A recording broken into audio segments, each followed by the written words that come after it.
누가복음 9장 말씀입니다. 누가복음 9장은 우리 예수님께서 이제 12제자를 데리고 이제 12제자를 특별히 보내시고 사도로 이렇게 전도를 위해서 파송하시고 하는 그런 이야기부터 시작해서 12제자들에게 예수님께서 십자가에서 죽으시고 또 사흘 만에 부활하실 것도 말씀해 주시고 또 영광스럽게 변모사에서 변화되는 모습도 보여주시면서 이제 여러 가지 교훈을 주시는 그러한 말씀입니다. 이 말씀을 통해서 우리가 예수님의 제자가 되는 길이 어떤 길인가를 생각해 볼 수 있습니다.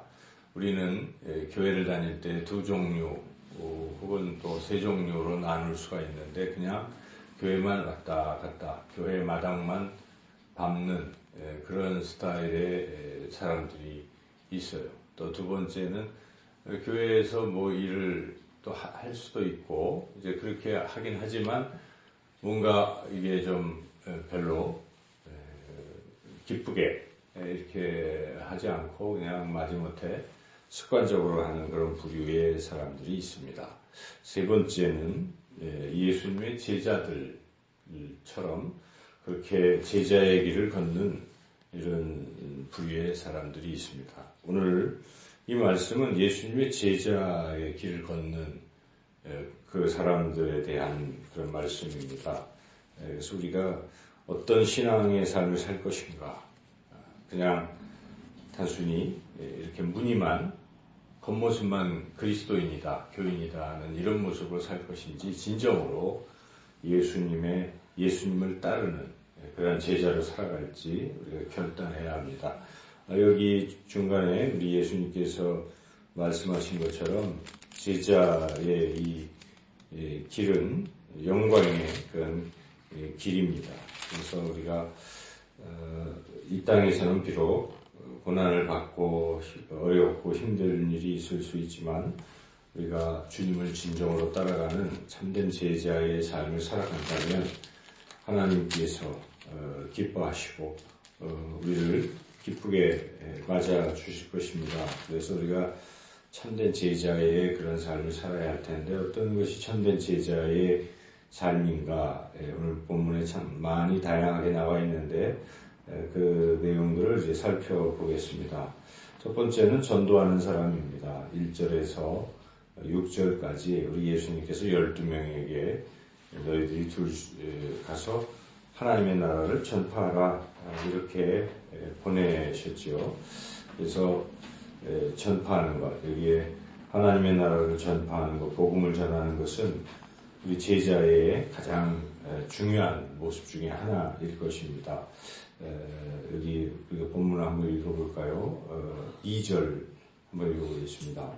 하나님의 나라를 전파하며 앓는 자를 고치게 하려고 내보내시며 6절 제자들이 나아가 각 마을에 두루 다니며 곳곳에 복음을 전하며 병을 고치더라.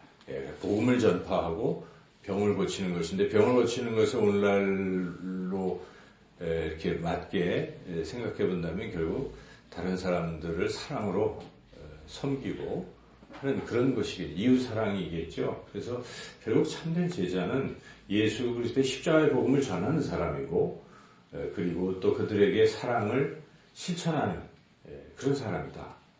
이것이 우리가 추구해야 될 가장 그런 목표다 하는 것을 우리가 먼저 깨달아야 하겠습니다.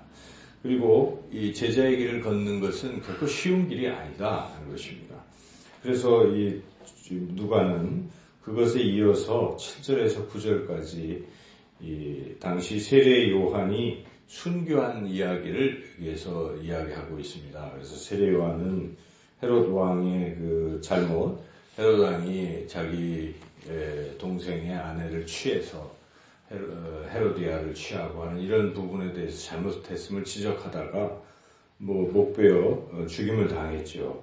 그런 순교의 사실을 거기에 기록함으로써 제자는 바른 길을 걸어가다가 때로는 고난과 어려움을 만날 수 있는 것이다 하는 것을 지금 알려주고 있습니다. 우리가 정말 참된 제자의 길을 걷는 것은 넓은 길로 가는 것이 아닙니다. 우리가 찬송가 448장 찬양이지만 좁은 문, 좁은 길로 가는 것입니다. 넓은 길, 사람들이 다 가는 길이에요. 어찌 보면. 그런데 우리 예수님이 말씀하셨습니다. 산상수훈에서 마태복음 7장에서 좁은 길로 가는 것, 좁은 문은 영생의 길이지만 넓은 문은 사람들이 많이 가지만 그 길은 멸망의 길이라고 틀림없이 말씀했습니다. 그래서 여러분, 세상 사람들은 많은 사람들이 가는 데를 갑니다. 또 그런 데 가보면 이익이 있어요. 저도 옛날에 우리 직장에서 직장에 그냥 아파트를 직장에서 이렇게 모여서 조합을 이뤄서 짓는 것이 있었고, 당시 대전에 저쪽에 엑스포 또는 둔산 단지에 가서 이렇게 사는 사람들이 있었어요. 근데 저는 뭐 잘 모르니까 그냥 우리끼리 하는 거에 했더니 나중에 집값을 보니까 우리끼리 하는 건 형편없고 그쪽에 많은 사람들이 간데 보니까 그게 다 돈이 된 거예요. 그래서 그렇구나. 세상에서 돈 벌려면 많은 사람들이 하는 것 따라가면 되는 것이죠. 그래서 세상 사람들은 다 돈이라면 이거 다 기가 막히게 알기 때문에 막 몰리잖아요. 청약하고. 그 진짜 글로 가면 돈 법니다. 그렇지만 우리가 그 길이 과연 생명의 길일까? 이런 생각을 해봐야 돼요. 그래서 신앙생활도 마찬가지예요. 어떤 사람들은 많은 사람이 가면 거기에 진리가 있는 것으로 생각하고, 그렇지만 그 어떤 사람들은 그런 사람들, 자기가 큰 대형교회 가면 자기가 대형교인이라고 생각해요. 훌륭한 교인이라고. 조그만 교회 다니면 우습게 여기고, 근데 그것이 성경은 반대로 이야기하고 있습니다. 그래서 좁은 문, 좁은 길로 가는 사람이 영생의 길일 수 있어요, 여러분. 그래서 우리 신앙생활하면서 힘들고 어려운 일을 많이 겪을 때 주님 위해서 내가 이렇게 애쓰고 하는데 왜 나에게 고난이 따를까? 오히려 그것은 우리가 지금 영생의 길로 가고 있다는 것을 확실히 알려주는 증거입니다. 여러분, 고난이 뒤따르는 것입니다. 그리스도에게는 참된 제자의 길에는 고난이 뒤따른다는 것을 우리가 분명히 깨달아야 하겠습니다. 이어서 예수님께서는 5,000명을 배불리 먹이시는 이 기적을 베푸시면서 제자들에게 너희들도 이걸 하라라고 동참을 시킨다는 것입니다. 그러므로 제자들은 이러한 놀라운 기적을 행하는데 동참하는 사람들이라는 것이죠. 여기서 500명의 기적을 베푸시면서 예수님께서 뭐라고 말씀하십니까? 13절 읽어보겠습니다. 예수께서 이르시되 너희가 먹을 것을 주라. 신이 여짜오되 우리에게 떡 5개와 물고기 2마리밖에 없으니 모든 사람을 위하여 먹을 것을 사지 아니하고서는 할 수 없사옵나이다 하니, 예수님이 너희가 먹을 것을 주라. 이 사람들이 굶주렸습니다 하고 제자들이 보고할 때에 예수님이 너희가 먹을 것을 주라 이렇게 말씀하시죠. 너희들이 하라는 것입니다. 그런데 그 일에는 너희들 혼자 하는 것이 아니다. 내가 함께 한다. 내가 도와준다. 이런 말씀이 같이 깔려 있는 것입니다. 그래서 예수님께서 그 작은 양을 가지고 떡 5개와 물고기 2마리로 기도를 하시고 하늘로 기도하셔서 나누니까 계속 생기는 겁니다. 그래서 거기 있던 5,000명 이상이, 그것을 남자만 5,000명이고 또 여자들 합치면 되게 많겠죠. 그 많은 사람들이 다 50명씩 모여가지고 다들 나눠서 먹었던 것이죠. 근데 그 일을 할 때에 제자들이 안 치고 또 예수님이 이렇게 만들어주시면 갔다가 서빙을 하고 이걸 하는 거 아니에요. 그러니까 결국 제자들이 하는 일은 이런 하나님의 놀라운 기적, 특별히 이렇게 이웃을 사랑하고 섬기는 이런 기적에 동참하는 사람입니다. 우리는 할 수 없죠. 저는 이 말씀을 보면서 우리가 섬나 지역아동센터를 하잖아요. 근데 이 일은 우리로서는 할 수 없나이다입니다. 불가능합니다. 안 되는 거예요. 그런데 우리 주님께서는 너희들이 하라고 말씀하시는 것입니다. 그 말씀 속에는 내가 함께 할 것이다. 내가 그 일을 행할 것이니까 너희들은 그저 도구가 되어다오. 이런 말씀이에요. 그래서 우리가 해야 됩니다. 제자의 길은 그런 거 하는 것입니다. 이웃의 사랑을 베풀고 섬기고 돌보고 나누고 하는 일을 제자가 안 하면 누가 하겠습니까? 우리가 이 일을 정말 이 하나님 기뻐하시는 일로 믿고 하면 하나님께서 역사하셔서 그들이 풍성히 먹고 배불러서 남은 조각이 12바구니에 거둘 정도로 그렇게 풍성한 것처럼 하나님께서 이 섬나 지역아동센터의 이 사역을 풍성하게 하시고 많은 아동과 청소년들이 희망을 가지고 꿈을 가지고 하나님의 꿈을 품는 그런 역사가 일어날 줄로 믿습니다. 여러분 인생에서도 그런 거예요. 오병이어의 기적이 있는 거예요. 우리가 선한 일에 힘쓰고 선하게 가면 반드시 하나님이 함께 하셔서 그 일을 이루게 하신다는 것이죠.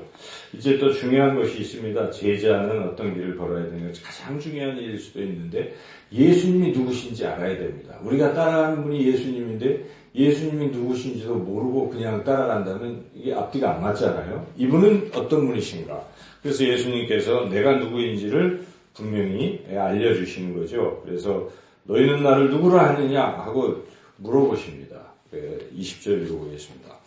예수께서 이르시되 너희는 나를 누구라 하느냐 베드로가 대답하여 이르되 하나님의 그리스도시니이다 하니 하나님의 그리스도 하나님께서 보내신 구원자 메시아 그리스도다 하는 것입니다. 그래서 예수님은 구원자세요. 하나님의 우리에게 보내주신 하나님의 아들로서 우리를 구원하시는 구원자이십니다. 그래서 우리는 모든 것을 예수님께 의지하고 예수님의 이름으로 기도하면 예수님께서 다 그것을 들어주시고 구원해 주시는데 가장 귀한 구원은 무엇입니까?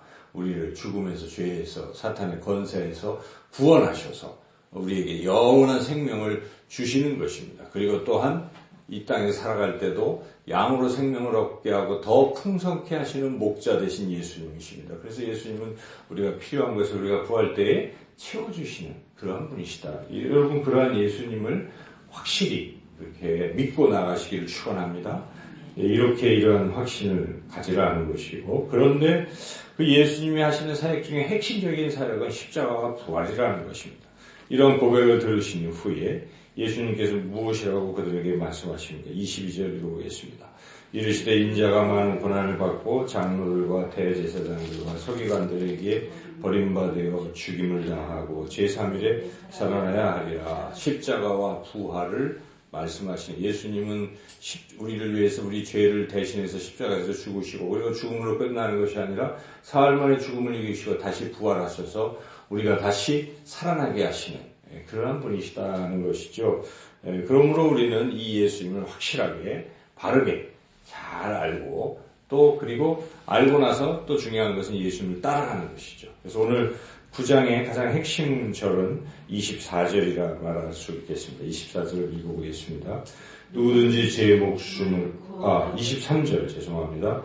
또 우리에게 이르시되 아무든지 나를 따라오려거든 자기를 부인하고 날마다 제 십자가를 지고 나를 따를 것이니라. 이 가장 중요한데 자기를 부인한다는 것은 이제 나는 죽고 나는 그리스도와 함께 죽고 내 안에 예수님이 살아계시고 나는 예수님이 인도하시는 대로 살아가는 그러한 삶. 이게 제자의 삶입니다. 여전히 자기가 살아있다면 자기 옛사람이 살아있다면 예수님 따라가기가 어렵지 않겠어요? 그래서 자기를 부인해야 돼요. 그리고 주님이 십자가를 지고 인류를 구원했듯이 우리가 가는 길은 우리에게 주시는 십자가를 지고 세상 사람들을 유익하게 하고 또 세상 사람들에서 희생하고 섬기고 하는 이런 삶을 살아가는 것이 예수님의 제자라는 것입니다. 예수님은 그것을 원하시는 것이 그렇게 사는 사람들은 영생을 얻는다는 것입니다. 그러나 그렇지 않고 이 세상에서 그저 자기 몸 보존하는 것과 자기의 이익만 자꾸 추구하는 이기적인 삶은 결국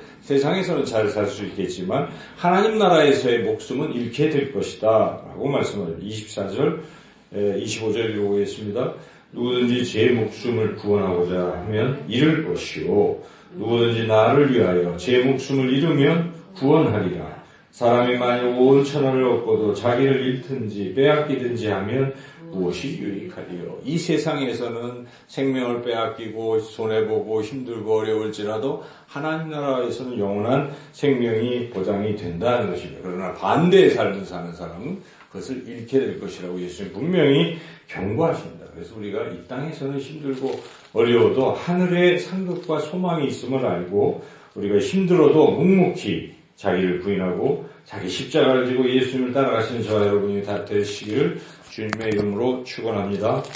마지막 부분은 이제 중에서 계속 이제 그러한 말씀인데 이 참 안타깝게도 이렇게 예수님이 말씀을 해주셨음에도 불구하고 제자들의 상태가 별로 좋지가 않습니다. 제자들이 뭘 합니까? 46km니까 누가 크냐고 서로 싸우고 있죠. 그래서 예수님이 어린아이 하나 놓고 어린아이와 같은 사람만이 하나님의 나라에 들어갈 수 있다는 것도 말씀하십니다. 그래서 겸손하라 하는 것이고 그 이후 51절부터는 사실 이제 뒤로 연결된 거니까 내일 말씀을 드리도록 하겠습니다. 그래서 여기서부터는 예루살렘을 향해 올라가는 이제 이런 장면, 길게 19장까지 누가복음 이 부장 51절에서 19장까지 예수님이 제자들을 데리고 예루살렘에 순교하러 가시는 그 길에서 많은 기적과 또 가르침을 주시는 그런 내용들이 계속 이어지고 있습니다. 오늘 이 말씀 진정한 제자의 길이 무엇인지 여러분 말씀을 통해 깨달았습니다. 우리는 세상 사람들 또는 세상의 많은 그리스도인들이 가는 그런 넓은 길로 가지 마시고 좁은 문, 좁은 길. 그러나 이 길이 영광의 길, 주님이 우리를 기뻐하시는 참된 제자의 길을 걸어가시기를 주님의 이름으로 축원합니다.